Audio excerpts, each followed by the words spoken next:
नमस्ते प्रिय भक्तगण। कल्पना कीजिए एक ऐसे विशाल सागर की जहां जीवन रूपी नाव हिचकोले खा रही हो। चारों ओर आर्थिक संकट, पारिवारिक कलह और भविष्य का अंधकार छाया हो। ऐसे में जब कोई दिशा न सूझे, तब एक ही सत्ता है जो उस तूफान को शांत कर सकती है, और वो है क्षीर सागर में शेषनाग पर विराजमान जगत के पालनहार भगवान श्री हरि विष्णु। प्रिय दर्शक बंधु, आज का यह पावन बृहस्पतिवार केवल कैलेंडर का एक दिन मात्र नहीं है। यह वह जागृत और अलौकिक अवसर है जब नारायण की कृपा दृष्टि सीधे उनके सच्चे भक्तों पर पड़ी रहती है। शास्त्रों का मत है कि जिस घर में आज के दिन श्री हरि की यह मंगलकारी व्रत कथा पूर्ण श्रद्धा और विश्वास के साथ गूंजती है, वहां से दरिद्रता, गृह क्लेश, कर्ज का भारी बोझ और दुर्भाग्य हमेशा के लिए विदा ले लेते हैं। एक क्षण के लिए अपनी आंखें बंद करें और अपने जीवन के पन्नों को पलट कर देखें। क्या आप भी महसूस करते हैं कि केडीडीडी ही मेहनत के बावजूद भाग्य का साथ नहीं मिल रहा? क्या धन आता तो है, पर बीमारियों या व्यर्थ के कामों में बह जाता है? या मन में हमेशा एक अज्ञात भय और अशांति बनी रहती है? दर्शक बंधु, आज जब आप इस पावन कथा को श्रवण करने बैठे हैं, तो यह कोई इत्तेफाक नहीं है। यह साक्षात श्री हरि का बुलावा है। नारायण आपको यह संकेत दे रहे हैं कि जब आप अपना सारा भार और अहंकार उनके चरणों में छोड़ देते हैं, तो वे स्वयं आपके जीवन की डोर अपने हाथों में ले लेते हैं। विष्णुर्विष्णुर हरिर्विष्णु सर्वत्र विष्णुमयम जगत। आज की यह कथा केवल एक कहानी नहीं, बल्कि साक्षात माता लक्ष्मी को आपके घर आमंत्रित करने का एक महामंत्र है। यह कथा उस अजेय दैवीय शक्ति का संचार करेगी जो आपके हर बिगड़े काम को संवार देगी। एक अत्यंत आवश्यक और विनम्र निवेदन। भक्तगण, शास्त्रों का यह स्पष्ट नियम है कि जो भी व्यक्ति भगवान विष्णु की पावन कथा को बीच में अधूरा छोड़ देता है, वह न केवल इसके पूर्ण पुण्य फल से वंचित होता है, बल्कि उसे श्री हरि का आशीर्वाद भी आधा अधूरा ही प्राप्त होता है। इसलिए आज संकल्प लें कि इस अमृतमयी कथा को अंत तक बिना किसी रुकावट के पूरा सुनेंगे। क्या पता कथा के अंतिम भाग में छिपा कोई एक संदेश या कोई एक नियम आपके जीवन के वर्षों पुराने दुखों को आज ही भस्म कर दे। जो विष्णु महिमा को सुनता और दूसरों तक पहुंचाता है, उसका घर सदैव धन धान्य, सुख और शांति से भरा रहता है।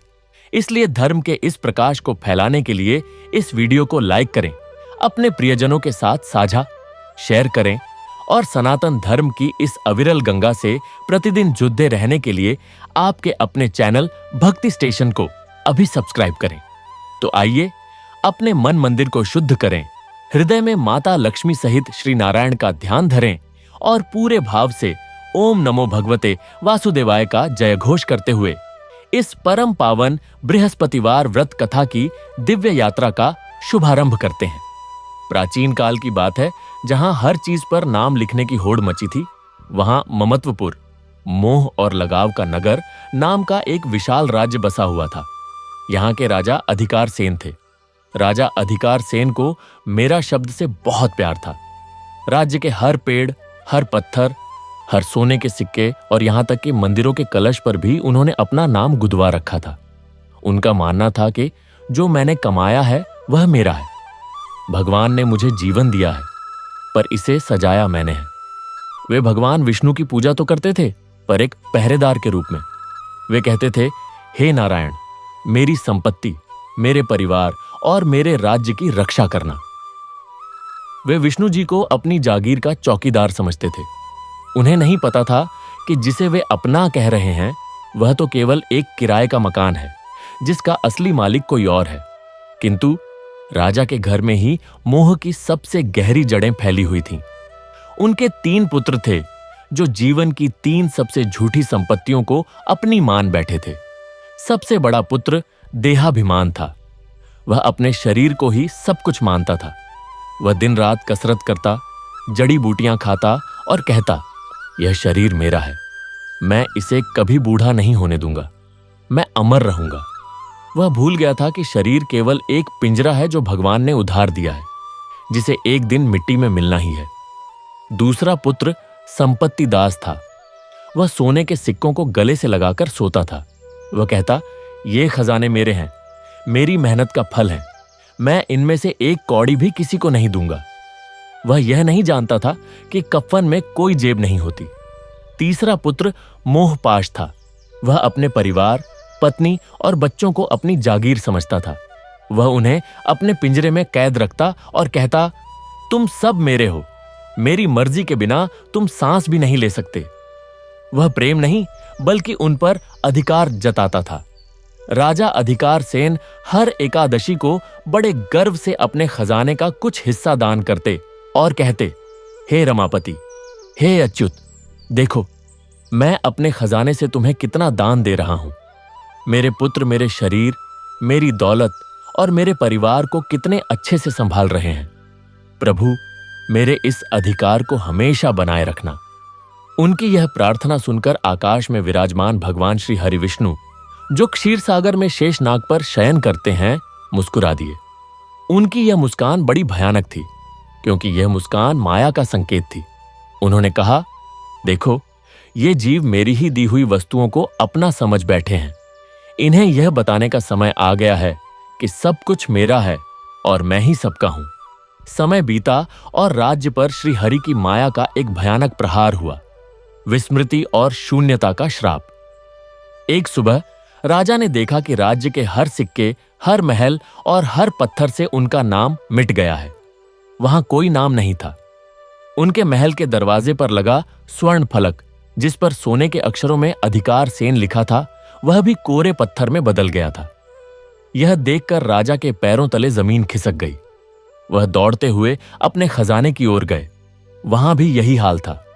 हर सोने की ईंट, हर मोती, हर हीरा, सब पर से उनका नाम मिट चुका था, जैसे किसी ने अदृश्य हाथों से सब कुछ साफ कर दिया हो। उसी क्षण अचानक देहाभिमान का शरीर बिना किसी बीमारी के गलने लगा। उसकी सारी ताकत पल भर में छिन गई और वह बिस्तर पर एक निर्जीव पुतले की तरह गिर पड़ा। उसके हाथ पैरों ने काम करना बंद कर दिया। उसकी विशाल मांसपेशियां, जिन पर उसे इतना घमंड था, मानो हवा में विलीन हो गईं।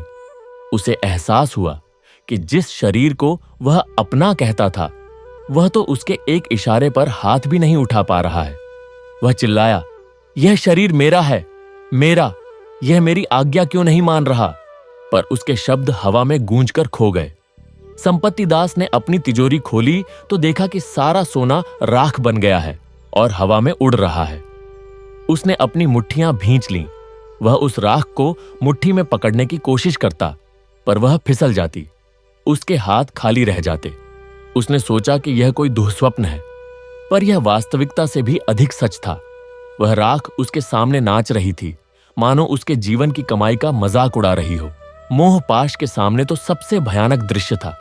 उसके अपने परिवार के लोग, उसकी पत्नी, उसके बच्चे उसे पहचानने से इनकार करने लगे। उनकी आंखों में उसके लिए कोई मोह नहीं बचा। वे उसे एक अजनबी की तरह देखने लगे। उसकी पत्नी ने उससे कहा, आप कौन हैं? आप मुझे मेरी पत्नी क्यों कह रहे हैं? उसका बेटा उससे डरकर दूसरी औरत की गोद में चला गया। उसका अधिकार कांच की तरह टूट गया। वह चीख उठा, तुम मेरी पत्नी हो, तुम मेरे बच्चे हो, मैं तुम्हारा पिता हूं। पर कोई सुनने वाला नहीं था। राजा अधिकार सेन यह सब देखकर स्तब्ध रह गए। उनकी आंखों से अश्रुधारा बह निकली। उन्होंने आकाश की ओर देखा और कहा, हे प्रभु, यह क्या हो रहा है? मेरा राज्य, मेरे पुत्र, मेरा नाम, सब कहां गया? तभी उन्हें एक दिव्य वाणी सुनाई दी, जो बादलों की गर्जना की तरह गूंज रही थी, पर बड़ी ही मृदुल थी।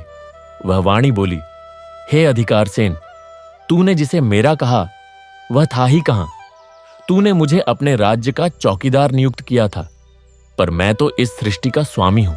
यह सब मैंने तुझे केवल रखने के लिए दिया था, पर तू उन पर अपना अधिकार जमाने लगा। यही तेरे पतन का कारण है। राजा समझ गए कि यह मायापति का खेल है। जब इंसान चींटी की तरह शक्कर के दाने को पकड़कर कहता है कि यह मेरा है, तो भगवान मुस्कुराकर पूरी धरती ही हिला देते हैं। इस दुनिया में केवल एक ही सत्य है, सब तेरा है।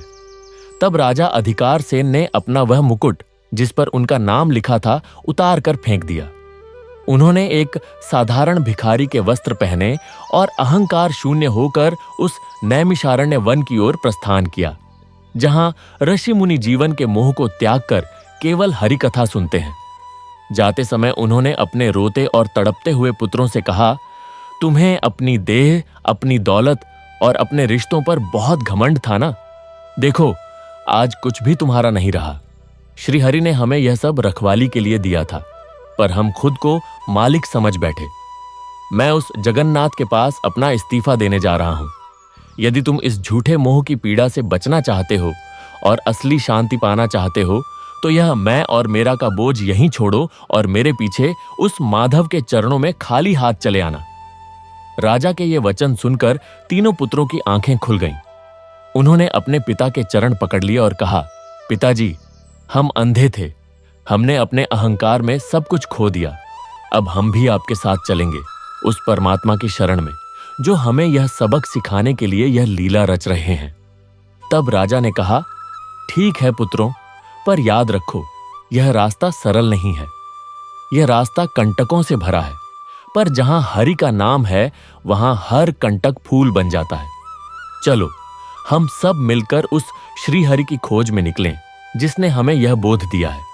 और इस प्रकार राजा अधिकार सेन और उनके तीनों पुत्रों ने ममत्वपुर का राजपाट त्याग दिया और नैमिषारण्य की ओर चल पड़े। रास्ता बहुत लंबा था और उनके पास न तो कोई रथ था, न ही कोई सेवक। वे नंगे पांव चल रहे थे, धूल में सने हुए, पर उनके चेहरे पर एक अजीब सी शांति थी। अब वे कुछ भी अपना नहीं समझते थे। जो कुछ था वह प्रभु का था। चलते चलते वे एक विशाल श्मशान घाटी के पास पहुंचे। वहां चारों ओर चिताएं जल रही थीं। लोग अपने मृतकों को अग्नि दे रहे थे। देहाभिमान ने यह दृश्य देखा तो वह ठिठक गया। उसने देखा कि एक चिता पर एक विशालकाय व्यक्ति का शरीर जल रहा था, जो कभी बहुत बलशाली रहा होगा, पर आज उसकी मांसपेशियां भी अग्नि की भेंट हो रही थीं। उसके बगल में एक और चिता थी, जहां एक युवती का शरीर था, जो कभी अत्यंत सुंदर रही होगी, पर आज उसकी सुंदरता भी भस्म हो रही थी। देहाभिमान के मन में एक गहरी करुणा उठी। वह उस चिता के पास गया जहां एक वृद्ध व्यक्ति का शरीर जल रहा था। उसने उस जलती हुई चिता से थोड़ी सी राख उठाई और अपने माथे पर लगा ली। फिर वह फूट फूट कर रोने लगा। उसने कहा, हे प्रभु, मैं इस शरीर को अपना कहता था, इसकी ताकत पर इतना घमंड करता था।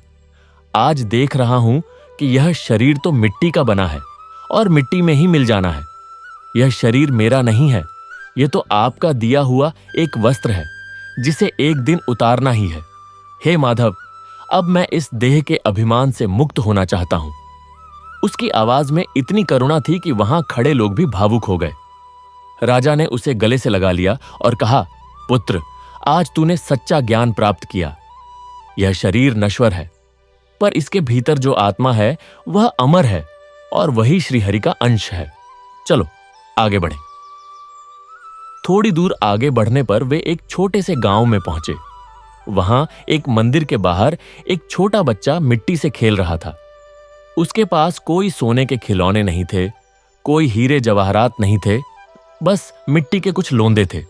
वह उन लोंदों से घर बना रहा था, तोड़ रहा था और फिर से बना रहा था। उसके चेहरे पर अपार आनंद था। वह खिलखिलाकर हंस रहा था, मानो उसे पूरे ब्रह्मांड का सुख मिल गया हो। संपत्ति दास ने उस बच्चे को देखा। उसने सोचा, यह बच्चा बिना किसी सोने के, बिना किसी दौलत के इतना खुश कैसे है? उसके पास तो कुछ भी नहीं है, फिर भी वह इतना प्रसन्न है। और मेरे पास सोने के पहाड़ थे, पर मैं कभी खुश नहीं था। मैं हमेशा डरता था कि कहीं मेरा सोना चोरी ना हो जाए, कहीं कोई मुझसे मांग ना ले। मैं उस सोने का दास था, स्वामी नहीं।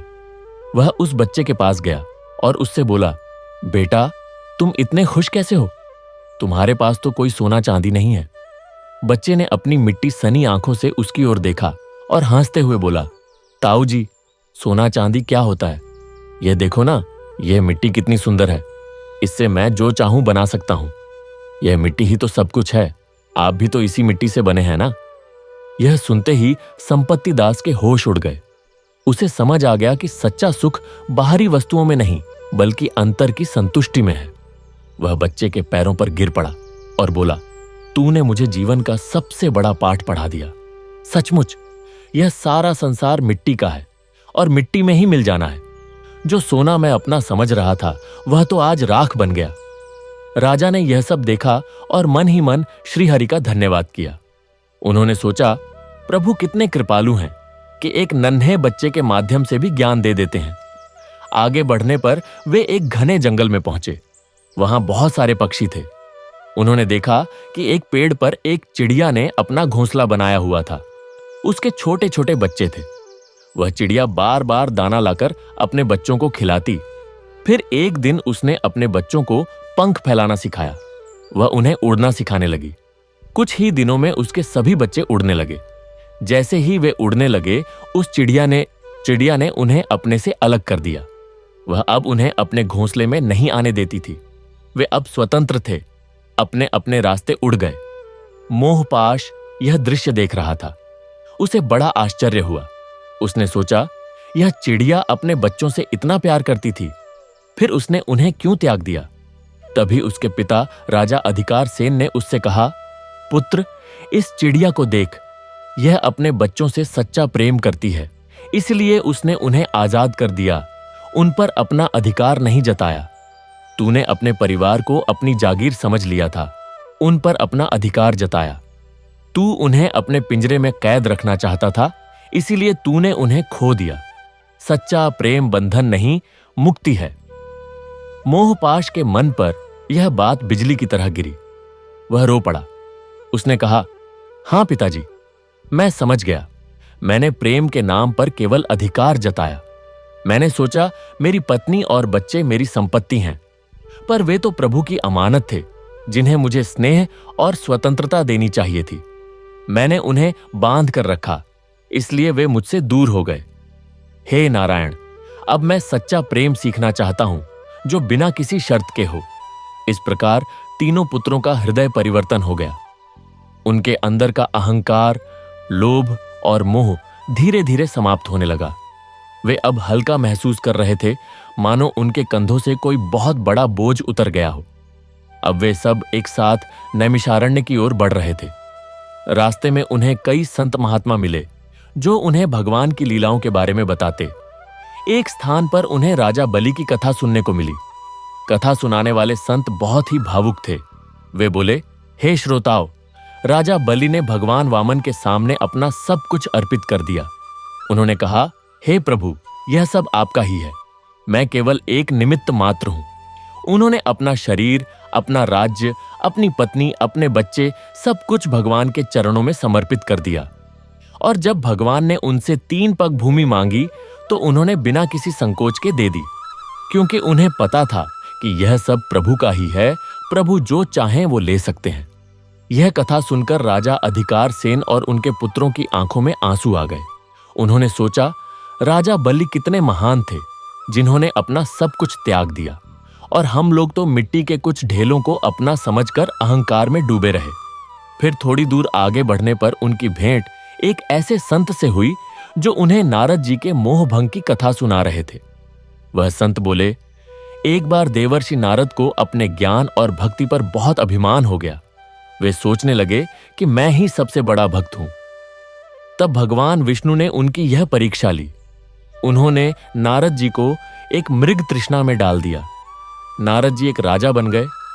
उनकी एक सुंदर पत्नी हुई, कई बच्चे हुए, एक विशाल राज्य हुआ। वे उसी सुख में डूब गए। फिर एक दिन युद्ध हुआ, उनका सब कुछ नष्ट हो गया। उनकी पत्नी मर गई, बच्चे मर गए, राज्य चला गया। वे बिलख बिलख कर रोने लगे। तब भगवान ने उन्हें दर्शन दिए और कहा, हे नारद, यह सब मेरी माया थी। तूने अपने ज्ञान का अभिमान किया था, इसीलिए मैंने तुझे यह दिखाया कि यह संसार कितना क्षण भंगुर है।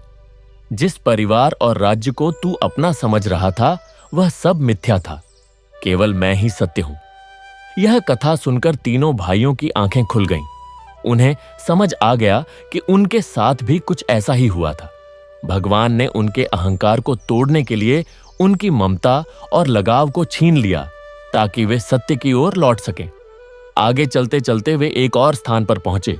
जहां एक महात्मा राजा जनक के जीवन पर प्रवचन कर रहे थे। वे कह रहे थे, राजा जनक को विदेह कहा जाता है क्योंकि वे शरीर के मोह से मुक्त थे। वे एक विशाल राज्य के स्वामी थे, पर उन्होंने कभी यह नहीं सोचा कि यह राज्य मेरा है। वे जानते थे कि यह सब प्रभु का है और वे केवल एक निमित्त हैं। एक बार उनके राज्य में भयंकर अकाल पड़ा। उनकी प्रजा भूखी मर रही थी। तब राजा जनक ने अपने महल के सभी द्वार खोल दिए और कहा, जो कुछ भी इस महल में है वह प्रजा का है। मैं तो केवल एक संरक्षक हूं। उन्होंने अपने लिए कुछ भी नहीं रखा। यही है सच्चा त्याग, सच्चा वैराग्य। राजा अधिकारसेन ने यह सुना तो वे बहुत प्रभावित हुए। उन्होंने अपने पुत्रों से कहा, देखो, जनक जैसे राजा भी हुए हैं जिन्होंने अपने राज्य को भी अपना नहीं समझा, और हम लोग तो रेत के कुछ कणों को मुट्ठी में भींच कर बैठे थे। हमने सोचा यह सब हमारा है, पर यह सब तो प्रभु का है। इस प्रकार चलते चलते रास्ते में अनेक कथाएं सुनते, अनेक दृश्य देखते उनके हृदय निर्मल होते जा रहे थे। उनका अहंकार, लोभ और मोह अब लगभग समाप्त हो चुके थे। उन्हें अब कोई इच्छा नहीं थी, कोई लालसा नहीं थी। वे बस चले जा रहे थे उस परमात्मा की ओर जिसने उन्हें यह सब सिखाने के लिए यह तय हुआ यात्रा करवाई थी। एक दिन घने जंगल से गुजरते हुए वे एक सुंदर से आश्रम में पहुंचे। वहां एक वृद्ध संत बैठे हुए थे जिनके चेहरे पर दिव्य तेज था। उनकी आंखों में करुणा भरी हुई थी। उन्होंने राजा और उनके पुत्रों को देखा तो मुस्कुरा दिए।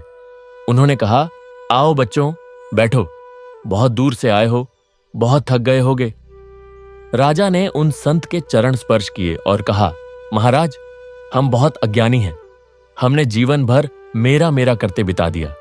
हमने सोचा कि शरीर, दौलत और परिवार ही सब कुछ हैं, पर प्रभु ने हमारी आंखें खोल दी। अब हम शरण में आए हैं। कृपया हमें वह मार्ग दिखाएं जो हमें उस परम सत्य तक ले जाए। संत ने उन्हें आशीर्वाद दिया और कहा, बच्चों, तुमने बहुत बड़ा भाग्य कमाया है कि प्रभु ने स्वयं तुम्हें जगाया। यह उनकी असीम कृपा है।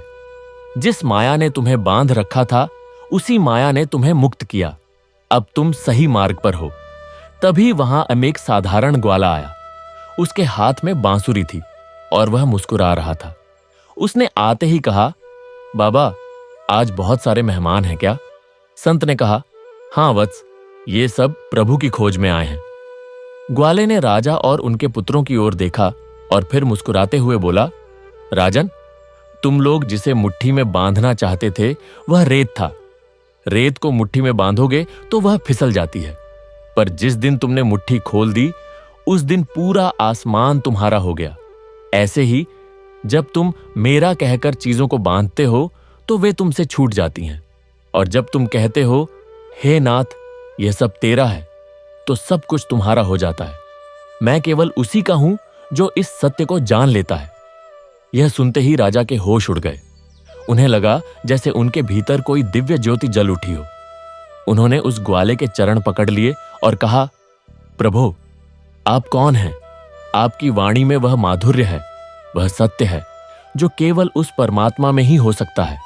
ग्वाला हंसा और बोला, राजन, मैं वही हूं जिसे तुम अपने राज्य का चौकीदार बनाकर भूल गए थे।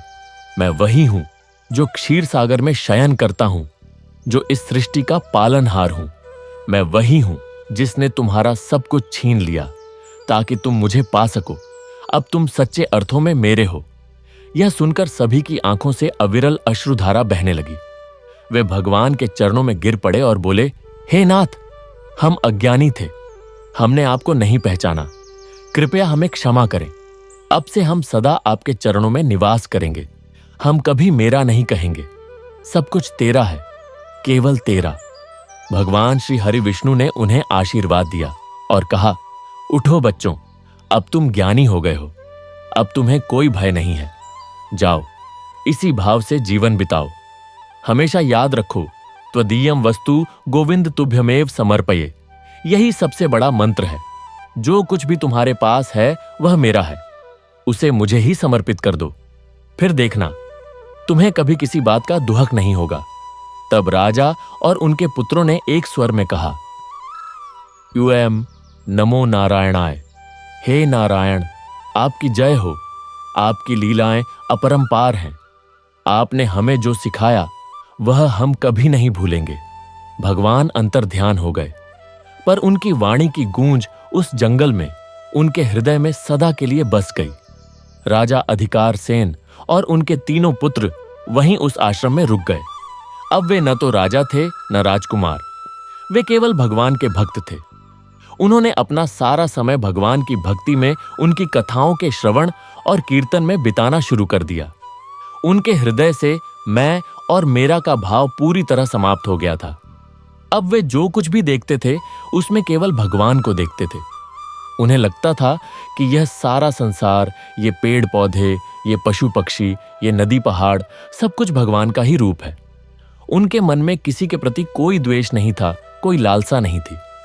वे निरंतर भगवान के नाम का जाप करते रहते। देहाभिमान अब देह ज्ञानी बन गया था। वह अब जानता था कि यह शरीर नश्वर है, पर इसमें रहने वाली आत्मा अमर है। वह अब शरीर की सेवा करता, पर उस पर मोह नहीं करता। वह जानता था कि यह शरीर भगवान का मंदिर है और उसे स्वच्छ और पवित्र रखना उसका कर्तव्य है। संपत्ति दास अब संतोष धाम बन गया था। उसके पास कुछ भी नहीं था, फिर भी वह सबसे सुखी था। उसे एहसास हो गया था कि सच्चा धन संतोष है। वह दूसरों की सेवा में अपना जीवन बिताता। जो भी जरूरतमंद आता वह उसकी हर संभव मदद करता, क्योंकि अब वह जानता था कि सब में भगवान बसते हैं। मोहपाश अब प्रेम सागर बन गया था। वह सबसे सच्चा प्रेम करता था, बिना किसी शर्त के, बिना किसी अपेक्षा के। वह जानता था कि सच्चा प्रेम बंधन नहीं, मुक्ति है। वह सबसे मिलता, सबसे हंसता बोलता, पर किसी से कोई आसक्ति नहीं रखता। उसका प्रेम बांटने के लिए था, बांधने के लिए नहीं। और राजा अधिकार सेन, वह अब त्याग रत्न बन चुके थे। उन्होंने सब कुछ त्याग दिया था और इस त्याग में उन्हें सब कुछ मिल गया था। वे अब किसी के स्वामी नहीं थे, पर सब उनका आदर करते थे। उनकी शांति, उनका संतोष, उनकी करुणा सबको मोहित कर लेती। इस प्रकार वे सब उस आश्रम में रहते हुए आत्मज्ञान में लीन हो गए। उन्होंने अपने जीवन के अंतिम दिन उसी स्थान पर बिताए जहां भगवान ने उन्हें दर्शन दिए थे। अंत समय में जब उनका शरीर छूटने लगा तो उनके चेहरे पर अपार शांति थी। उनके होंठों पर केवल एक ही नाम था, नारायण नारायण नारायण। उनके इस त्याग, इस समर्पण और इस भक्ति की कथा आज भी उस नैमिषारण्य वन में गूंजती है। जो भी तीर्थयात्री वहां जाता है वह इस कथा को सुनता है और उसके हृदय में भी यह भाव जागता है कि सचमुच इस संसार में कुछ भी मेरा नहीं है। सब कुछ उस परमात्मा का है जो कण कण में व्याप्त है, जो सबका पालनहार है, जो सबका स्वामी है। और जब यह भाव जागता है तो मनुष्य के सारे दुख, सारे क्लेश, सारे भ्रम सब मिट जाते हैं। वह मुक्त हो जाता है यहीं, इसी जीवन में। हे प्रभु श्री हरि विष्णु, आपकी लीला अपरंपार है। आपने राजा अधिकार सेन और उनके पुत्रों को जो सिखाया वही सीख हम सबके लिए है। हम सब भी मेरा मेरा के इस झूठे मोह में फंसे हैं। हम भी अपने शरीर, अपनी दौलत और अपने रिश्तों को अपना समझ बैठे हैं। कृपया हम पर भी कृपा करें। हमें भी यह ज्ञान दें कि यह सब आपका है और हम केवल आपके सेवक हैं। हमारा अहंकार मिटाएं, हमारा लोभ मिटाएं, हमारा मोह मिटाएं और हमें उस चरणों में बिठाएं जहां केवल आप हैं, केवल आप। ओम नमो नारायणाय। ओम नमो भगवते वासुदेवाय। शांति शांति शांति। यह कथा यहीं समाप्त नहीं होती। यह कथा अनंत है, जैसे प्रभु की लीला अनंत है। यह कथा हर उस हृदय में गूंजती रहेगी जो सत्य की खोज में है, जो मोह माया से मुक्त होना चाहता है। यह कथा हमें याद दिलाती है कि हम इस संसार में केवल यात्री हैं। हमारा असली घर तो वहां है जहां श्री हरि का धाम है। वहां जाने का रास्ता केवल एक है, समर्पण। सब कुछ उन्हें समर्पित कर दो और फिर देखो कैसे वे स्वयं आकर तुम्हें अपना लेते हैं। तो हे भक्तों, तुम भी अपना मेरा छोड़ दो। यह शरीर मेरा नहीं है, यह दौलत मेरी नहीं है, ये रिश्ते मेरे नहीं हैं। सब कुछ उस नारायण का है। और जब यह भाव तुम्हारे हृदय में दृढ़ हो जाएगा तो तुम भी उसी आनंद का अनुभव करोगे जो राजा अधिकार सेन और उनके पुत्रों ने किया था। वह आनंद जो इस दुनिया की किसी भी वस्तु में नहीं है, वह आनंद जो केवल भगवान के चरणों में है। अब इस कथा को आगे बढ़ाते हुए हम देखते हैं कि समय के साथ उस आश्रम में और भी लोग आने लगे। राजा अधिकार सेन और उनके पुत्रों की यह कथा दूर दूर तक फैल गई। लोग उनसे मिलने आते, उनका आशीर्वाद लेते और उनके जीवन से प्रेरणा लेकर अपना जीवन सुधारते। वह आश्रम एक तीर्थ स्थल बन गया। लोग वहां आकर भगवान की भक्ति में लीन हो जाते। एक दिन एक युवक उस आश्रम में आया। वह बहुत दुखी था। उसने राजा अधिकार सेन से कहा, महाराज, मैं बहुत दुखी हूं। मेरे पास सब कुछ है, धन, दौलत, परिवार, पर मुझे सुख नहीं है। मैं हमेशा चिंतित रहता हूं। कृपया मुझे सुख का मार्ग बताएं। राजा अधिकार सेन ने मुस्कुराते हुए कहा, बेटा, तुम्हारे पास सब कुछ है, फिर भी तुम दुखी हो, और हमारे पास कुछ नहीं है, फिर भी हम सुखी हैं। इसका कारण जानना चाहते हो? तुमने जो कुछ पाया है उसे अपना समझकर बांध रखा है, इसलिए तुम दुखी हो। हमने जो कुछ पाया था उसे प्रभु को समर्पित कर दिया, इसलिए हम सुखी हैं। तुम भी यही करो। जो कुछ तुम्हारे पास है उसे प्रभु को समर्पित कर दो, फिर देखो तुम्हारे सारे दुख कैसे मिट जाते हैं। युवक ने कहा, महाराज, मैं यह कैसे कर सकता हूं? मेरा धन, मेरा परिवार, यह सब मुझे छोड़ेगा कैसे? राजा ने कहा, बेटा, तुम्हें कुछ छोड़ना नहीं है, केवल यह भाव बदलना है कि यह सब मेरा है। यह सोचो कि यह सब प्रभु का है और प्रभु ने इसे तुम्हें सेवा के लिए दिया है। अपने धन का उपयोग दूसरों की सेवा में करो, अपने परिवार से प्रेम करो, पर उन पर अधिकार मत जताओ। उन्हें स्वतंत्र रहने दो। देखो कैसे तुम्हारा जीवन बदल जाता है। युवक ने यह उपदेश मान लिया।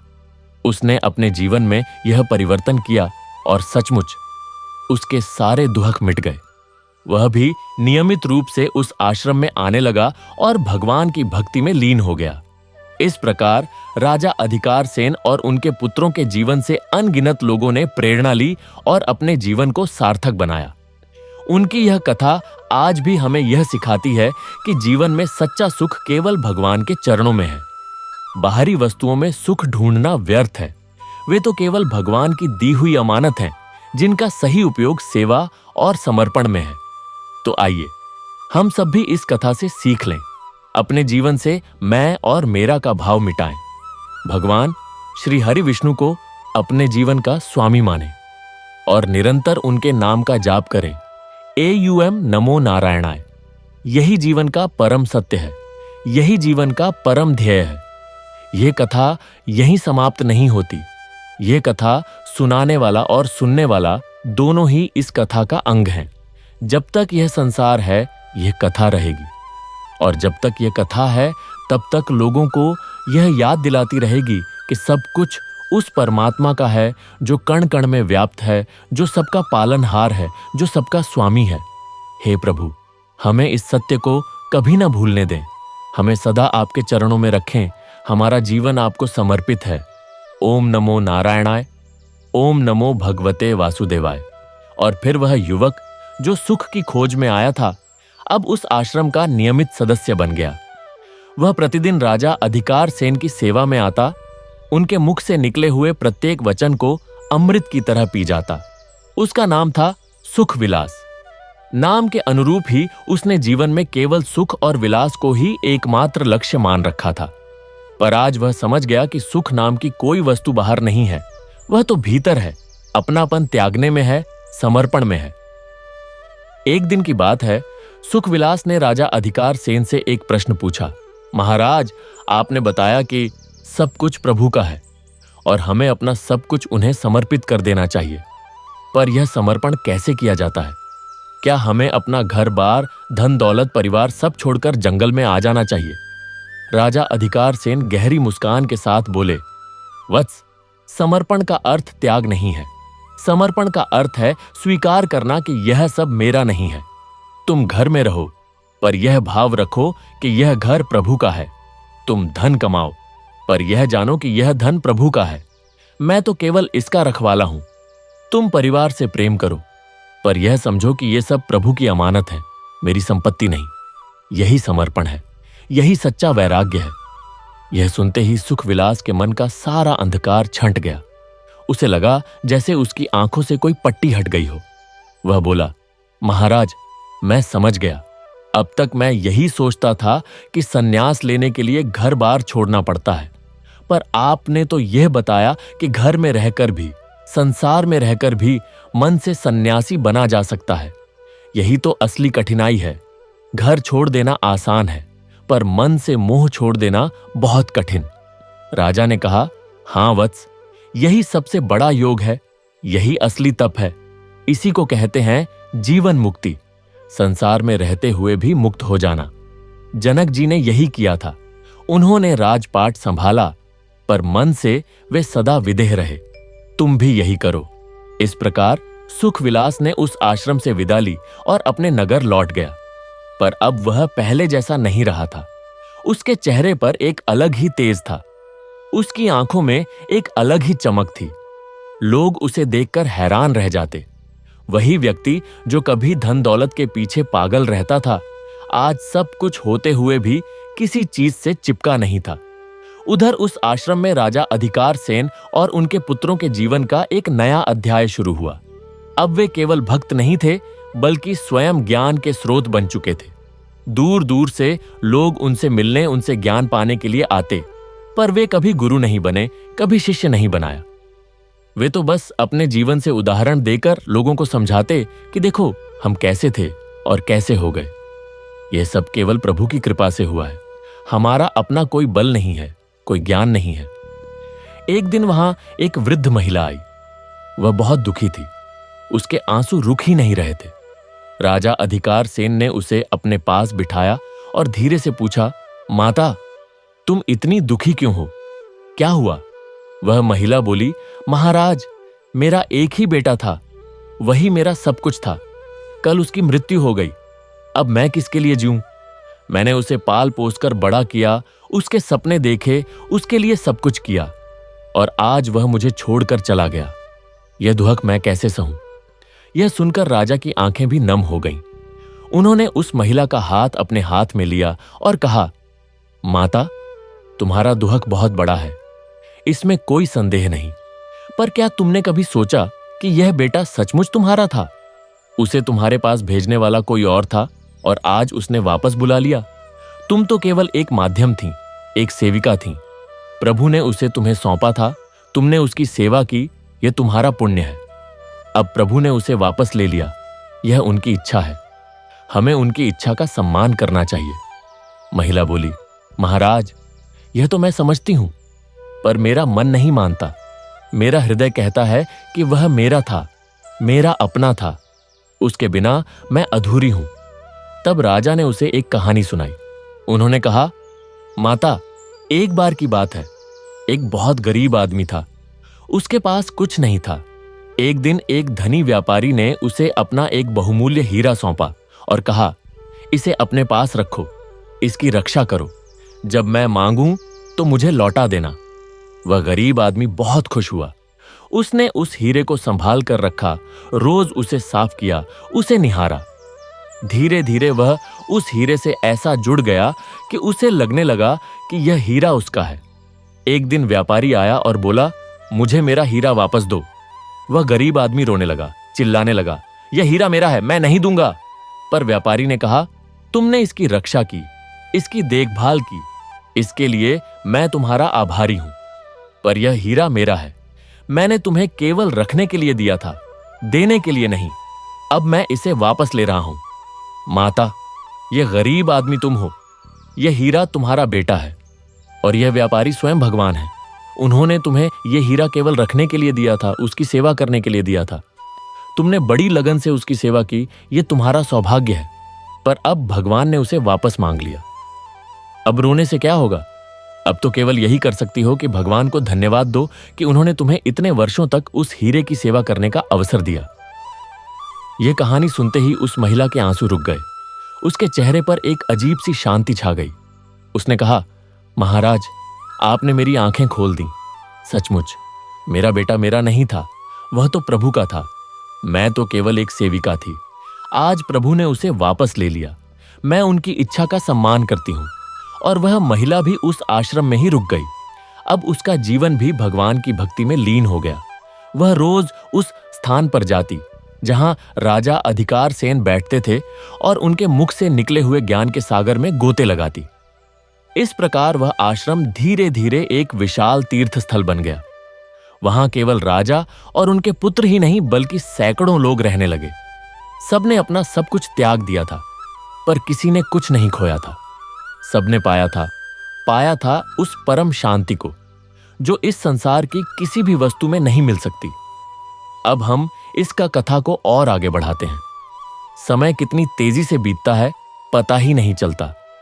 राजा अधिकार सेन अब बहुत बूढ़े हो चुके थे। उनके बाल सफेद हो गए थे। उनका शरीर कमजोर पड़ गया था, पर उनकी आंखों में वही चमक थी। उनके चेहरे पर वही तेज था। उनके तीनों पुत्र भी अब युवा नहीं रहे थे। वे भी बूढ़े हो चले थे, पर उनके हृदय में वही यौवन था, वही उत्साह था, वही भक्ति थी। एक दिन राजा अधिकार सेन ने अपने तीनों पुत्रों को अपने पास बुलाया। उन्होंने कहा, पुत्रों, अब मेरा समय निकट आ गया है। यह शरीर अब और साथ नहीं देगा, पर मैं जाने से पहले तुम लोगों को एक आखिरी बात कहना चाहता हूं। तीनों पुत्र अपने पिता के चरणों में बैठ गए। उनकी आंखें नम थीं। सबसे बड़े पुत्र देहज्ञानी ने कहा, पिताजी, आप क्या कह रहे हैं? आप तो हमेशा हमारे साथ रहेंगे। राजा मुस्कुराए और बोले, बेटा, यह शरीर नश्वर है। यह तो आज नहीं तो कल जाना ही है। पर जो मैंने सीखा है, जो मैंने पाया है, वह कभी नहीं जाता। वह तुम्हारे भीतर भी है, बस उसे पहचानने की देर है। फिर उन्होंने अपने तीनों पुत्रों की ओर देखा और कहना शुरू किया, देह ज्ञानी, तूने देह के अभिमान को त्याग कर सच्चा ज्ञान पाया है। याद रखना, यह शरीर मिट्टी का बना है, मिट्टी में ही मिल जाएगा। पर इस शरीर में जो चेतना है, जो आत्मा है, वह अमर है। वही प्रभु का अंश है। उसी की साधना करना, उसी का ध्यान करना। कभी भूलना मत कि तू शरीर नहीं है, तू आत्मा है। फिर उन्होंने संतोष धाम की ओर देखा और कहा, वत्स, तूने धन के मोह को त्याग कर सच्चा संतोष पाया है। याद रखना, यह संसार का धन नाशवान है, आज है कल नहीं, पर प्रभु का धन, प्रभु का नाम, वह कभी नष्ट नहीं होता। वही असली धन है। उसी को बटोरना, उसी को संचित करना। कभी भूलना मत कि सच्चा सुख संतोष में है, संग्रह में नहीं। फिर उन्होंने प्रेम सागर की ओर देखा और कहा, बेटा, तूने मोह को त्याग कर सच्चा प्रेम पाया है। याद रखना, यह संसार का प्रेम अक्सर स्वार्थ से भरा होता है, अधिकार से भरा होता है। पर प्रभु का प्रेम निस्वार्थ होता है, बिना किसी शर्त के होता है। वैसा ही प्रेम करना सबसे। किसी पर अधिकार मत जताना, किसी को बांधना मत। प्रेम बांटना, पर बंधन मत बनाना। कभी भूलना मत कि सच्चा प्रेम मुक्ति है, बंधन नहीं। तीनों पुत्र अपने पिता के इन वचनों को सुनकर भाव विभोर हो गए। वे रो रहे थे, पर उनके आंसुओं में दुहक नहीं था, बल्कि कृतज्ञता थी, प्रेम था।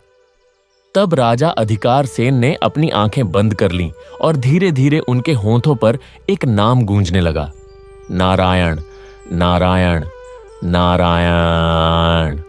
और फिर एक गहरी शांति छा गई। उनका शरीर अब ठंडा पड़ चुका था, पर उनके चेहरे पर वही मुस्कान थी, वही तेज था। उन्होंने अपना शरीर त्याग दिया था, पर वे स्वयं कहीं नहीं गए थे। वे तो अब भी वहीं थे, उनके पुत्रों के हृदय में, उस आश्रम की हर वस्तु में, उस वातावरण की हर सांस में। तीनों पुत्रों ने अपने पिता की अंत्येष्टि की। उनके शरीर को चिता पर रखा गया और अग्नि दी गई। जैसे जैसे आग बढ़ती गई, वैसे वैसे देह ज्ञानी को अपने पिता के शब्द याद आते गए, यह शरीर मिट्टी का बना है, मिट्टी में ही मिल जाएगा। उसने देखा कि कैसे वह शरीर जिसे उन्होंने इतना प्यार किया था, इतना सम्मान दिया था, अब राख में बदल रहा है। पर उसे दुख नहीं हुआ। उसे यह जानकर अपार शांति मिली कि उनके पिता तो अब उस परम धाम में हैं जहां से कोई लौटकर नहीं आता। उस दिन के बाद तीनों भाइयों ने मिलकर उस आश्रम को और भी व्यवस्थित किया। उन्होंने तय किया कि वे अपने पिता की तरह ही लोगों को ज्ञान बांटते रहेंगे, उन्हें मोह माया से मुक्त होने का मार्ग दिखाते रहेंगे। और वैसा ही हुआ। वे तीनों अब उस आश्रम के प्रमुख संत बन गए। लोग उन्हें अत्यागी बंधु के नाम से पुकारने लगे। समय बीतता गया। एक एक करके तीनों भाइयों ने भी अपने शरीर त्याग दिए, पर उनके द्वारा बताया गया मार्ग, उनके द्वारा सुनाई गई कथाएं, उनके द्वारा जिया गया जीवन, वह सब वहीं रह गया। वह आश्रम आज भी मौजूद है। लोग वहां जाते हैं, वहां की शांति का अनुभव करते हैं, वहां के वातावरण में डूब जाते हैं। और कहा जाता है कि आज भी जब कोई सच्चे हृदय से वहां जाकर भगवान का स्मरण करता है तो उसे राजा अधिकार सेन और उनके तीनों पुत्रों के दर्शन होते हैं, उनका आशीर्वाद मिलता है। अब इस कथा को आगे बढ़ाते हुए हम एक और महत्वपूर्ण प्रसंग पर आते हैं। उस आश्रम के पास ही एक छोटा सा गांव था। उस गांव में एक बहुत ही निर्धन ब्राह्मण रहता था। उसका नाम था दीनबंधु। वह प्रतिदिन भिक्षा मांगकर अपना पेट पालता था। उसके पास न तो कोई धन था, न कोई संपत्ति। वह एक छोटी सी झोपड़ी में रहता था, पर उसके मन में एक बहुत बड़ी इच्छा थी। वह एक दिन भगवान का साक्षात्कार करना चाहता था। वह रोज उस आश्रम में जाता, वहां के संतों की सेवा करता, उनके प्रवचन सुनता, पर उसे लगता था कि उसके पास देने के लिए कुछ है ही नहीं, इसीलिए भगवान उसे दर्शन नहीं देंगे। वह बहुत दुखी रहता था। एक दिन वह आश्रम में गया तो वहां के एक संत ने उसे देखा और पूछा, दीनबंधु, तुम इतने दुखी क्यों रहते हो? तुम्हारे चेहरे पर वह चमक क्यों नहीं है जो भक्तों के चेहरे पर होनी चाहिए? दीनबंधु बोला, महाराज, मैं बहुत पापी हूं। मेरे पास कुछ नहीं है। मैं भगवान को क्या दूं? मैं उनकी पूजा कैसे करूं? मेरे पास तो फटे हुए वस्त्र हैं, सूखी रोटी है। भगवान मुझ जैसे दरिद्र को क्यों दर्शन देंगे? संत ने गहरी मुस्कान के साथ कहा, दीनबंधु, तुम बहुत बड़ी भूल कर रहे हो। भगवान को तुम्हारे धन की आवश्यकता नहीं है, तुम्हारे वस्त्रों की आवश्यकता नहीं है। उन्हें तो केवल तुम्हारे प्रेम की आवश्यकता है। तुम्हारे पास जो कुछ है उसे प्रेम से अर्पित कर दो। वह फटा हुआ वस्त्र है तो क्या, उसे प्रेम से अर्पित करो। वह सूखी रोटी है तो क्या, उसे प्रेम से अर्पित करो। भगवान तो भाव के भूखे हैं, भोजन के नहीं। यह सुनते ही दीनबंधु की आंखें खुल गईं। उसे समझ आ गया कि भगवान तक पहुंचने के लिए किसी बाहरी वस्तु की आवश्यकता नहीं है, बस प्रेम चाहिए, समर्पण चाहिए। वह दौड़ता हुआ अपनी झोपड़ी में गया। वहां उसके पास केवल एक फटा हुआ वस्त्र था और एक सूखी रोटी। उसने उस फटे वस्त्र को लिया, उसे प्रेम से धोया, सुखाया। उस सूखी रोटी को भी एक पत्तल में रखा। फिर वह उन्हें लेकर आश्रम के उस स्थान पर गया जहां उसे लगता था कि भगवान विराजमान है।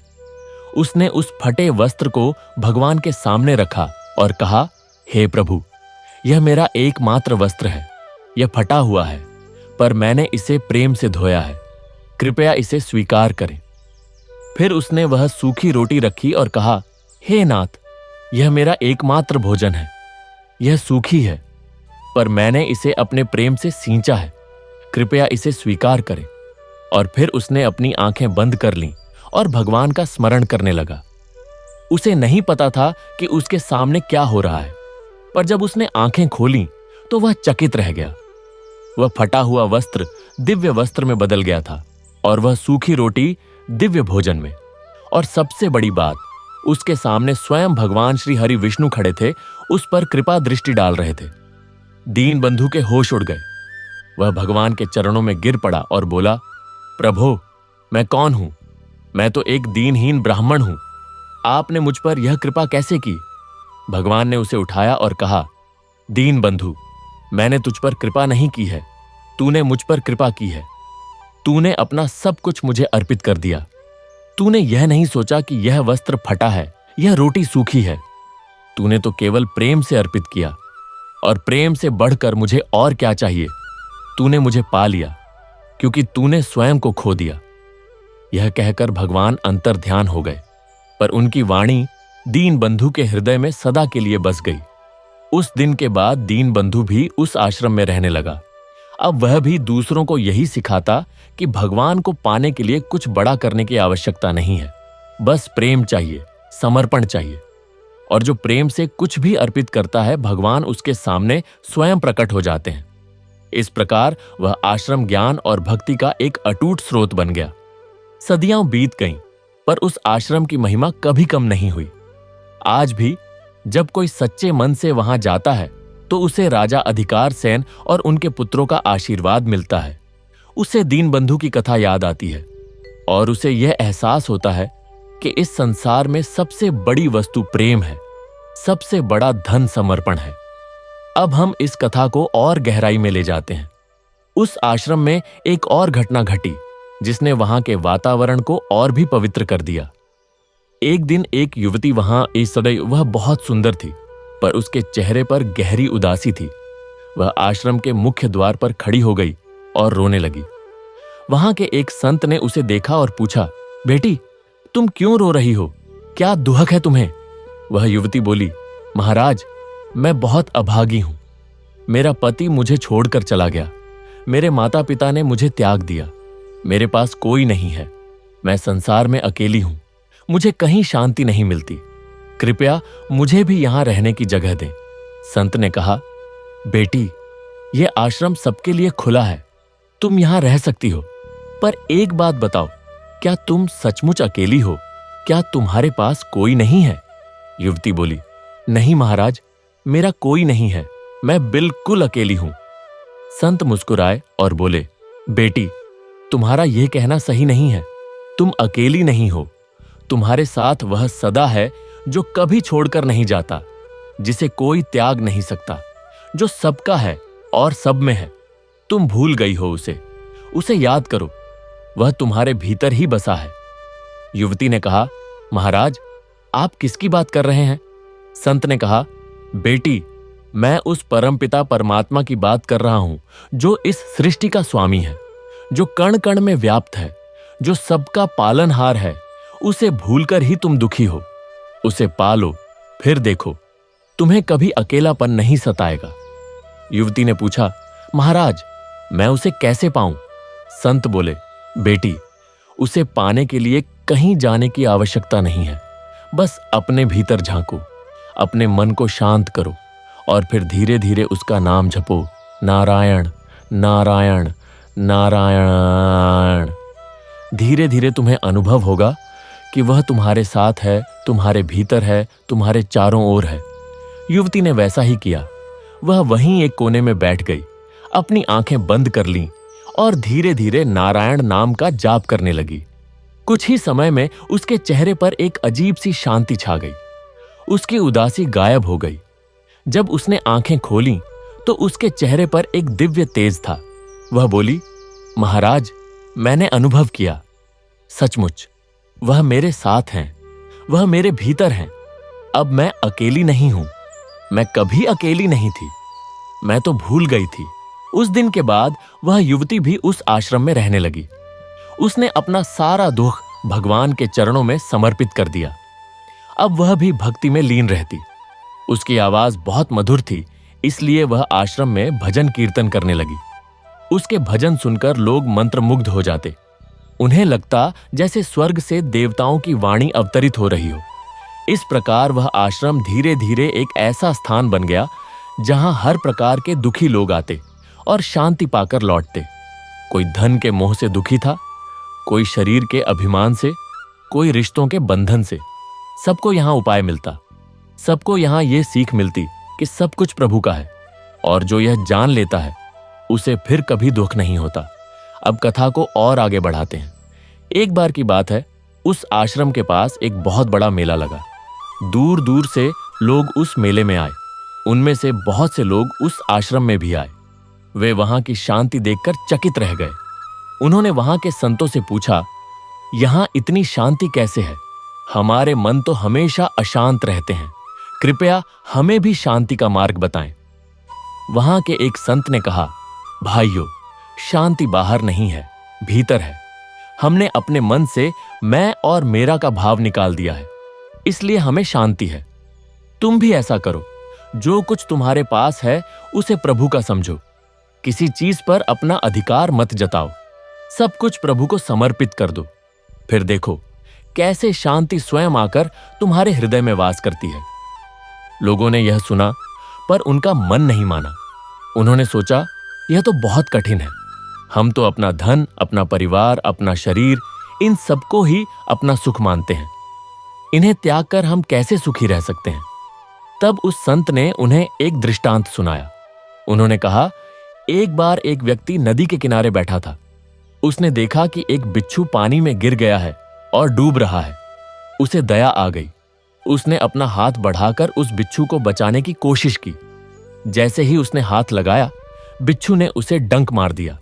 वह व्यक्ति दर्द से चिल्ला उठा, पर उसने फिर से हाथ बढ़ाया। बिच्छू ने फिर डंक मारा। पास खड़े एक व्यक्ति ने कहा, तुम पागल हो? यह बिच्छू तुम्हें हर बार डंक मारेगा, फिर भी तुम उसे बचाने की कोशिश कर रहे हो। उस व्यक्ति ने कहा, बिच्छू का स्वभाव है डंक मारना और मेरा स्वभाव है दया करना। मैं अपना स्वभाव क्यों बदलूं? भाइयों, इस संसार का स्वभाव है दुख देना। यह हर बार तुम्हें दुख देगा, पर तुम अपना स्वभाव मत बदलो। तुम्हारा स्वभाव होना चाहिए प्रेम करना, समर्पण करना, भगवान का स्मरण करना। दुनिया चाहे जो करे, तुम अपने स्वभाव से विचलित मत हो। यही सच्चा सुख है। यह सुनकर लोगों को बहुत कुछ समझ में आया। उन्होंने सोचा, सचमुच हम दुनिया से सुख की उम्मीद करते हैं और जब नहीं मिलता तो दुखी होते हैं, पर हमें तो अपने स्वभाव को स्थिर रखना चाहिए। हमारा स्वभाव होना चाहिए भगवान का भक्त बने रहना, चाहे दुनिया में कुछ भी हो जाए। और इस प्रकार वे लोग भी कुछ दिन उस आश्रम में रुके। उन्होंने वहां के संतों से बहुत कुछ सीखा। फिर जब वे गए तो उनके जीवन में एक बड़ा परिवर्तन आ चुका था। वे अब पहले जैसे नहीं रहे थे। उनके मन में शांति थी, उनके हृदय में प्रेम था। अब हम इस कथा के एक और महत्वपूर्ण मोड़ पर आते हैं। उस आश्रम में एक युवक आया। वह बहुत पढ़ा लिखा था, बहुत बुद्धिमान था। वह वेदों का ज्ञाता था, शास्त्रों का पंडित था। उसने आते ही वहां के संतों से शास्त्रार्थ करना शुरू कर दिया। वह उनसे प्रश्न करता, आप किस शास्त्र के अनुसार यह सिखाते हैं? किस वेद के मंत्र से आपने यह सत्य जाना? वहां के संतों ने उसे शांति से सुना।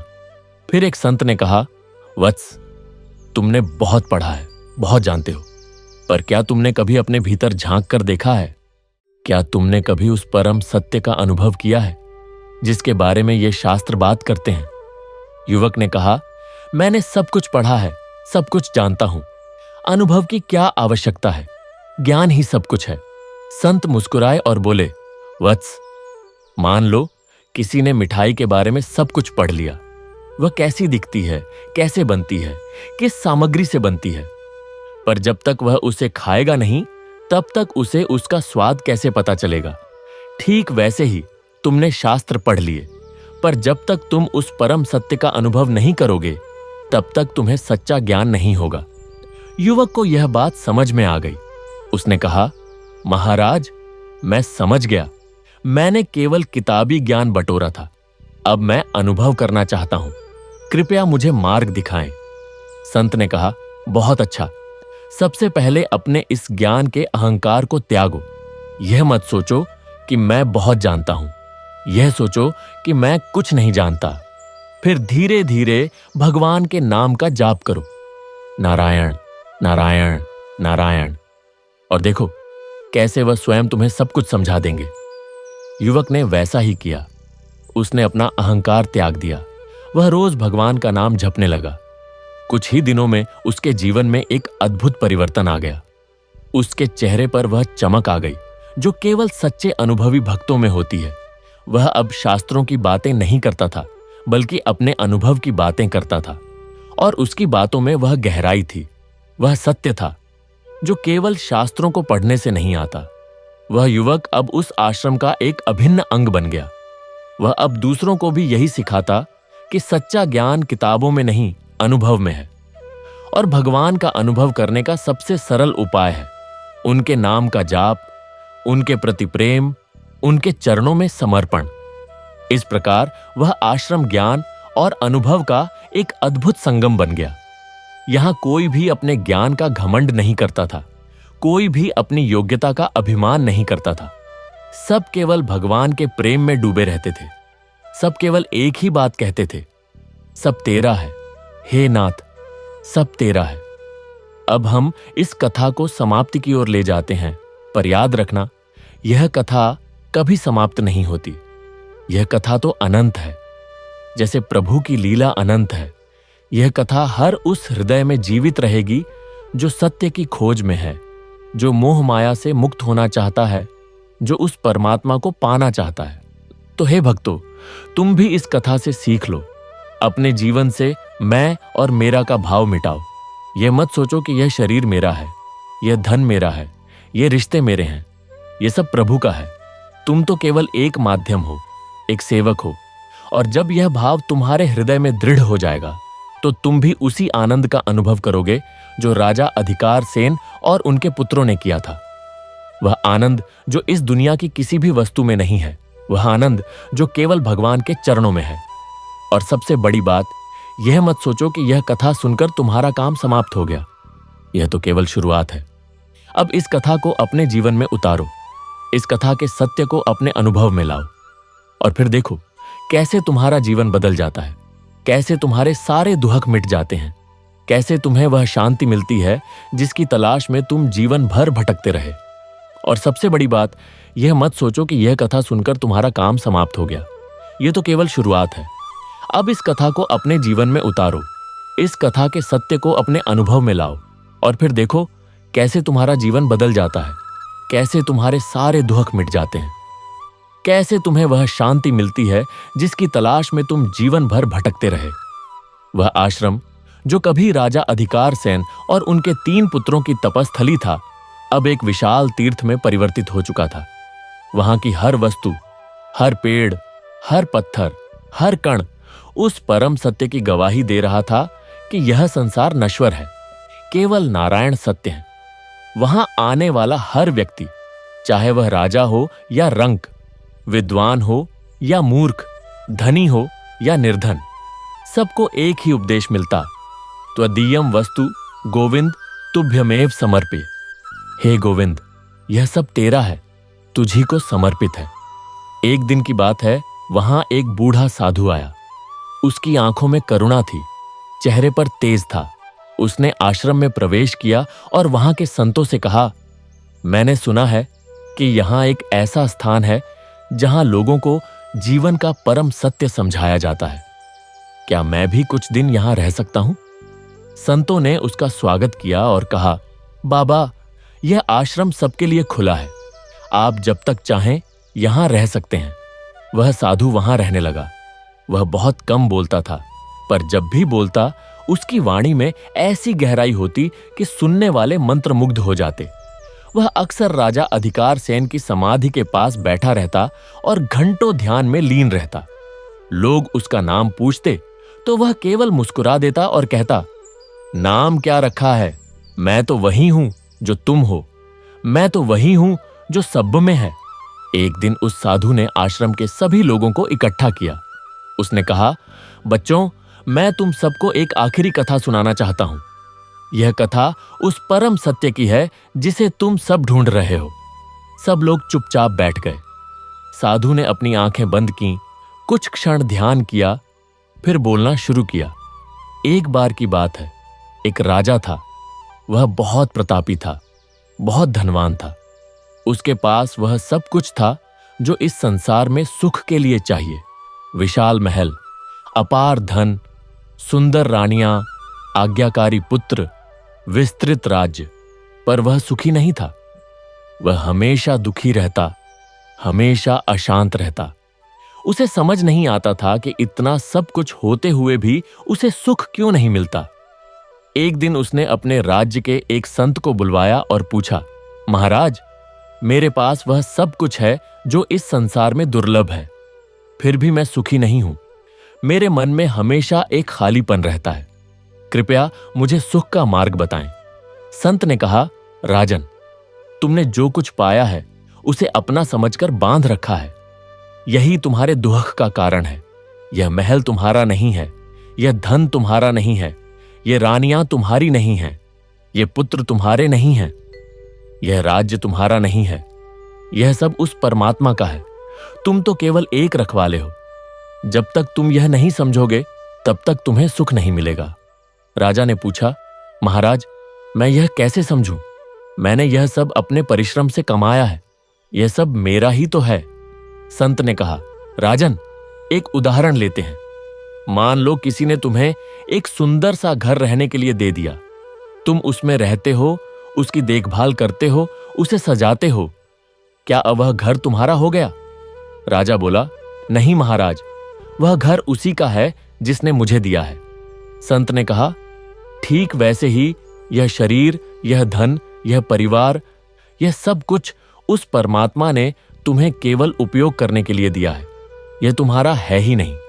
जब तुम यह समझ जाओगे तब तुम्हारा मोह टूट जाएगा, और जब मोह टूटेगा तब सुख अपने आप आ जाएगा। राजा को बात समझ में आ गई।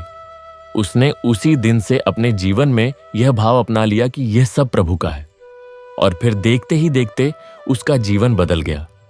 वह वहीं रहा, उसी महल में, उसी धन के साथ, उसी परिवार के साथ। पर अब वह सुखी था, क्योंकि अब उसका किसी चीज से मोह नहीं था। वह जानता था कि यह सब प्रभु की अमानत है और एक दिन प्रभु इसे वापस ले लेंगे। इसलिए वह न तो किसी चीज से अत्यधिक जुड़ता था, न किसी चीज के खोने का दुहक करता था। वह बस प्रभु का स्मरण करता, प्रभु की सेवा में लीन रहता। साधु ने यह कहानी सुनाई तो सभी लोग भाव विभोर हो गए। उन्हें लगा जैसे यह कहानी उन्हीं के लिए है, उन्हीं के जीवन का दर्पण है।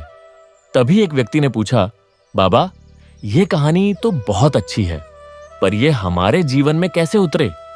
हम तो रोज संसार के झमेलों में फंसे रहते हैं, हमें कैसे याद रहेगा कि यह सब प्रभु का है? साधु ने मुस्कुराते हुए कहा, बेटा, इसके लिए एक बहुत ही सरल उपाय है। रोज सुबह उठते ही सबसे पहले यह कहो, हे प्रभु, यह नया दिन तेरा है, यह शरीर तेरा है, यह मन तेरा है, यह बुद्धि तेरी है। जो कुछ भी मैं आज करूंगा वह सब तेरा ही होगा। और रात को सोते समय यह कहो, हे प्रभु, आज का दिन जैसा भी रहा उसे मैं तेरे चरणों में समर्पित करता हूं। मैंने जो कुछ भी किया उसमें यदि कोई भूल हुई हो तो क्षमा करना। मैंने जो कुछ भी अच्छा किया वह तेरी कृपा से हुआ। बस यही भाव रखो। धीरे धीरे यह भाव तुम्हारे जीवन का अंग बन जाएगा, और फिर देखना कैसे तुम्हारा हर कर्म पूजा बन जाता है, हर दिन एक पर्व बन जाता है। सभी लोगों ने यह उपाय अपनाया। उन्होंने अपने जीवन में इस भाव को उतारा, और सचमुच उनके जीवन में एक क्रांति आ गई। उनके मन की अशांति धीरे धीरे शांति में बदल गई। उनके हृदय का मोह प्रेम में परिवर्तित हो गया। उनका अहंकार विनम्रता में बदल गया। वह साधु कुछ दिन और वहां रहा। फिर एक दिन बिना किसी से कुछ कहे वह चला गया। पर उसके द्वारा बोए गए बीज अब अंकुरित हो चुके थे। वे अब विशाल वृक्ष बनने की ओर अग्रसर थे। समय बीतता गया। वह आश्रम और भी विशाल हो गया। वहां अब हजारों लोग रहते थे। सबने अपना सब कुछ त्याग दिया था, पर किसी ने कुछ नहीं खोया था। सबने पाया था उस परम शांति को, उस अनंत आनंद को, जो इस संसार की किसी भी वस्तु में नहीं है। और फिर एक दिन वह भी आया जिसका इंतजार था। उस आश्रम के एक कोने में एक वृद्ध संत बैठे थे। वह राजा अधिकार सेन के सबसे छोटे पुत्र प्रेम सागर थे। वह अब बहुत बूढ़े हो चुके थे। उनके शरीर ने साथ देना लगभग छोड़ दिया था, पर उनका मन उतना ही चंचल था, उतना ही जागरूक था जितना युवावस्था में था। उन्होंने अपने आसपास बैठे लोगों से कहा, बच्चों, मेरा समय अब पूरा हुआ, मैं जा रहा हूं। पर जाने से पहले तुम सबको एक आखिरी बात बताना चाहता हूं। सब लोग उनके पास आकर बैठ गए। उनकी आंखों में आंसू थे। प्रेम सागर ने कहा, रो मत, यह शरीर तो जाना ही है। यह तो आया ही था जाने के लिए, पर जो मैंने सीखा है, जो मैंने पाया है, वह तुम सबके भीतर भी है। बस उसे पहचानने की देर है। मेरे पिता राजा अधिकार सेन ने हमें जो सिखाया वही मैं तुमसे कहता हूं। इस संसार में कुछ भी तुम्हारा नहीं है, सब कुछ उस नारायण का है। तुम तो केवल एक माध्यम हो, एक सेवक हो, और जब तुम यह समझ जाओगे तब तुम मुक्त हो जाओगे, यहीं इसी जन्म में। याद रखना, मैं और मेरा ही सब दुखों की जड़ है। जैसे ही मैं मिटता है वैसे ही प्रभु प्रकट होते हैं। जैसे ही मेरा मिटता है वैसे ही सब कुछ तुम्हारा हो जाता है। यही रहस्य है, यही सत्य है। यह कहते कहते उनकी आवाज धीमी पड़ने लगी। उनके होंठ धीरे धीरे हिल रहे थे। सबने कान लगाकर सुना तो पाया कि वे कह रहे थे, नारायण नारायण नारायण। और फिर एक गहरी शांति छा गई। उनका शरीर अब ठंडा पड़ चुका था, पर उनके चेहरे पर वही दिव्य मुस्कान थी, वही तेज था जो उनके जीवन में हमेशा रहा। वहां उपस्थित सभी लोगों ने एक स्वर में ओम नमो नारायणाय का उच्चारण किया। उस ध्वनि से पूरा आश्रम गूंज उठा। ऐसा लगा जैसे स्वर्ग से देवता भी इस पुण्यात्मा के स्वागत के लिए पुष्प वर्षा कर रहे हों। प्रेम सागर के शरीर को वहीं उस आश्रम में राजा अधिकार सेन और उनके 2 अन्य पुत्रों की समाधियों के पास एक समाधि दी गई। अब वहां 3 समाधियां थीं, राजा अधिकार सेन की, देह ज्ञानी की, संतोष धाम की और अब प्रेम सागर की। पर चौथी समाधि कहीं नहीं थी। वह चौथी समाधि तो उन सबके हृदयों में थी जिन्होंने इन महान आत्माओं से प्रेरणा ली थी। उस दिन के बाद वह आश्रम और भी पवित्र हो गया। लोग दूर दूर से वहां आने लगे। वे उन समाधियों पर माथा टेकते, उनसे आशीर्वाद लेते और फिर अपने जीवन में उनके बताए मार्ग पर चलने का संकल्प लेते। सदियां बीत गईं। वह आश्रम अब भी है। उसके चारों ओर एक छोटा सा नगर बस गया है। लोग उसे त्यागपुरी कहते हैं। वहां के लोग आज भी उन महान आत्माओं की कथाएं सुनाते हैं। वे आज भी बच्चों को सिखाते हैं कि इस संसार में कुछ भी अपना नहीं है, सब प्रभु का है। और कहा जाता है कि आज भी अमावस्या की रात को जब चांद नहीं होता और अंधेरा गहरा होता है तो उन समाधियों के पास 4 ज्योतियां जलती हैं। लोग कहते हैं कि वे 4 ज्योतियां राजा अधिकार सेन और उनके 3 पुत्रों की आत्माएं हैं, जो आज भी उस स्थान की रक्षा कर रही हैं, जो आज भी उस सत्य की गवाही दे रही हैं कि शरीर नश्वर है पर आत्मा अमर है, और जो उस परमात्मा में लीन हो जाती है वह कभी मरती नहीं, वह सदा जीवित रहती है। तो हे भक्तों, तुम भी उन 4 ज्योतियों की तरह बनो। अपने जीवन से मैं और मेरा का अंधकार मिटाओ और उस परम ज्योति में लीन हो जाओ जो श्री हरि विष्णु हैं, जो नारायण हैं, जो इस सृष्टि के स्वामी हैं। याद रखो, यह कथा केवल एक कहानी नहीं है, यह तुम्हारे जीवन का दर्पण है। यह तुम्हें वह सत्य दिखाती है जिसे तुम भूल गए थे। यह तुम्हें वह मार्ग बताती है जिस पर चलकर तुम भी उसी आनंद को प्राप्त कर सकते हो जो राजा अधिकार सेन और उनके पुत्रों ने प्राप्त किया था। तो उठो, अभी भी समय है। अपने जीवन को बदल डालो। अपने मन से मेरा का भाव निकाल फेंको और उस परम पिता परमात्मा के चरणों में अपना सब कुछ समर्पित कर दो। फिर देखो कैसे तुम्हारा जीवन स्वर्ग बन जाता है, कैसे तुम्हारे सारे दुख मिट जाते हैं, कैसे तुम्हें वह शांति मिलती है जो इस संसार की किसी भी वस्तु में नहीं है। ओम नमो नारायणाय। ओम नमो भगवते वासुदेवाय। और अब इस कथा के अंत में हम उस परम सत्य का स्मरण करते हैं जो इस कथा का सार है। त्वदीयम वस्तु गोविंद तुभ्यमेव समर्पय। हे गोविंद, यह सब तेरा है। मैं सब कुछ तुझे ही समर्पित करता हूं। यह शरीर तेरा है, यह मन तेरा है, यह बुद्धि तेरी है, यह धन तेरा है, यह परिवार तेरा है, यह संसार तेरा है और मैं भी तेरा हूं। हे नाथ, अब मुझे इस सत्य को कभी न भूलने देना। मुझे सदा इस भाव में रखना कि सब कुछ तेरा है, केवल तेरा। और जब यह भाव दृढ़ हो जाएगा तब मैं भी उसी परम धाम को प्राप्त करूंगा जहां से कोई लौटकर नहीं आता, जहां केवल शांति है, केवल आनंद है, केवल प्रेम है, जहां केवल तू है। हे नारायण, केवल तू। ओम नमो नारायणाय। ओम नमो नारायणाय। ओम नमो नारायणाय। शांते शांत हामिति।